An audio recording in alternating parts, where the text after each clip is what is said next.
29e édition de Un jour un comics avec, comme promis,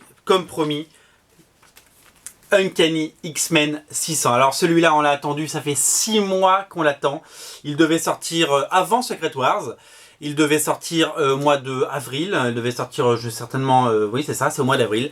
Et finalement, il a été repoussé. D'ailleurs, je comprends toujours pas très bien pourquoi il a été repoussé, parce que ça ne révèle rien sur Secret Wars, mais simplement l'épisode a priori n'était pas prêt. Bendis l'avait écrit, mais ses dessinateurs ne l'avaient certainement pas dessiné.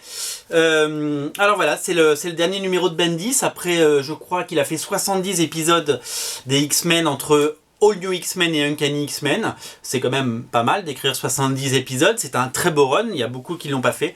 Et c'est surtout que il a fait un run d'exception. C'est-à-dire qu'après tous ces runs pourris qu'on a pu avoir par Matt Fraction, par Kieron Gillen et tous ces scénaristes, Chuck Austen au début des années 2000 et toutes ces choses illisibles, Bendis est arrivé et s'est imposé et a proposé vraiment un point de vue intéressant avec l'arrivée des jeunes X-Men dans le présent et toutes ces histoires et le crossover Battle of the Atom et tout ce qui a pu se passer, le crossover avec les Gardiens de la Galaxie qui sort en VF dans pas longtemps. Moi je suis vraiment séduit et j'ai adoré ce qu'il a fait. Donc avant toute chose, je dois le dire, bravo et merci Brian Michael Bendis de nous avoir fait du très bon X-Men comme on l'aime, parce que ça a été un run d'exception et moi j'ai absolument adoré chaque moment. Je sais qu'il est très très critiqué dans tous ces forums où vous pouvez aller, où il n'y a que des gens qui n'aiment pas les comics, qui disent tout le temps c'est de la merde dès qu'il y a des bons dessinateurs et des bons scénaristes qui font des choses et qui proposent des choses nouvelles et intéressantes. Donc voilà, donc moi je suis contre cette tendance de dire du mal. J'ai adoré ce qu'a fait Bendis sur les X-Men, je le dis. Et ce numéro, c'est sa lettre d'adieu, c'est sa lettre d'amour aux X-Men. C'est également, si vous voulez, son solde de tout compte, on pourrait dire, où il ferme toutes les petites histoires qu'il a lancées. Il conclut un run absolument génial. Et il a fait appel à tous ses copains, tous ses amis, à la garde rapprochée de Brian Michael Bendis, pardon.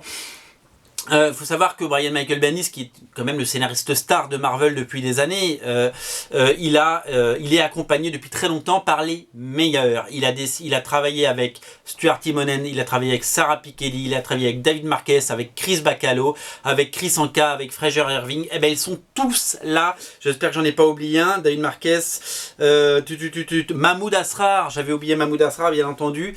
Ils sont tous dessinés quelques pages de ce numéro 600 qui est un gros numéro. Il est un petit peu plus cher que les autres, mais ce numéro est là et donc ils ont tous dessiné. Ça commence, l'histoire principale est dessinée par Sarah Piketty, c'est absolument génial. La conclusion est faite, les dernières pages sont faites par Fraser Irving, les avant-dernières pages sont faites, je vais pas trop vous spoiler, par Chris Bacalo, évidemment, avec le retour de Cyclope. On va connaître le destin de Cyclope, on va connaître le destin de tous les nouveaux mutants.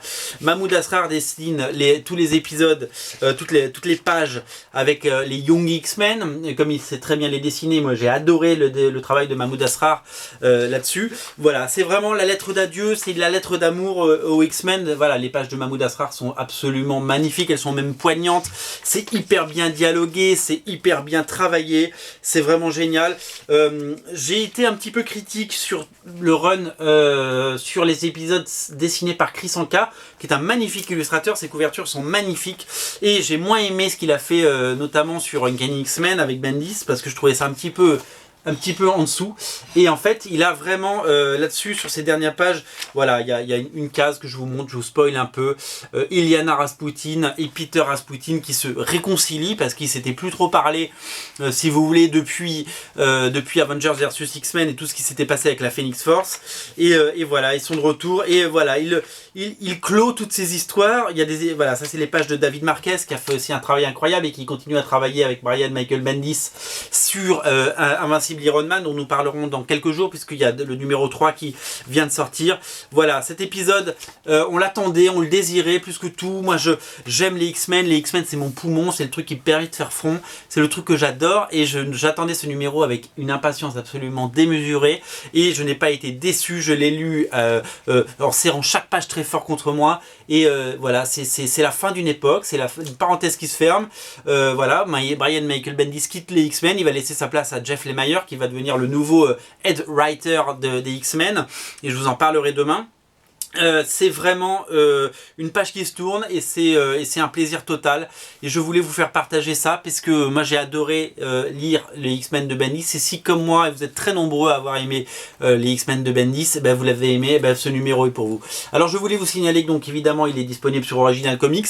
C'est un épisode qu'on avait précommandé au début d'Original Comics puisque c'était vraiment le début, et donc on en avait pris une dizaine, et j'ai pu rallonger un peu la commande j'ai triplé la commande pour tout vous dire, puisque le numéro a été repoussé, et aujourd'hui il en reste, alors il en restait au dernier comptage, il en restait 7, mais je pense qu'il doit en rester à peu près 5. Donc finalement les 5 prochains, les 5 heureux vont pouvoir faire l'acquisition de cet épisode, puisqu'il en reste 5, après il n'y en aura plus parce qu'on n'en a pas recommandé et qu'on y va très prudemment, vous le savez, sur Original Comics.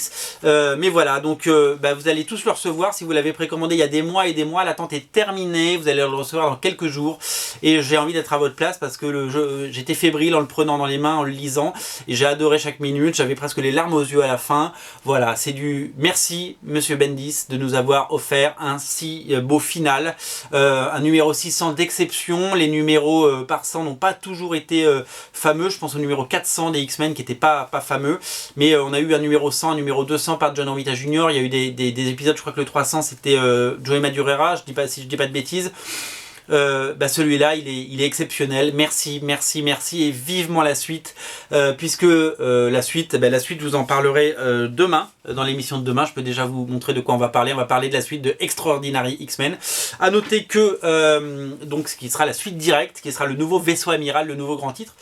À noter que la série Uncanny X-Men revient le mois prochain avec Cullen Baum. Je ne sais pas si vous avez lu et aimé la série Magneto de Cullen Baum.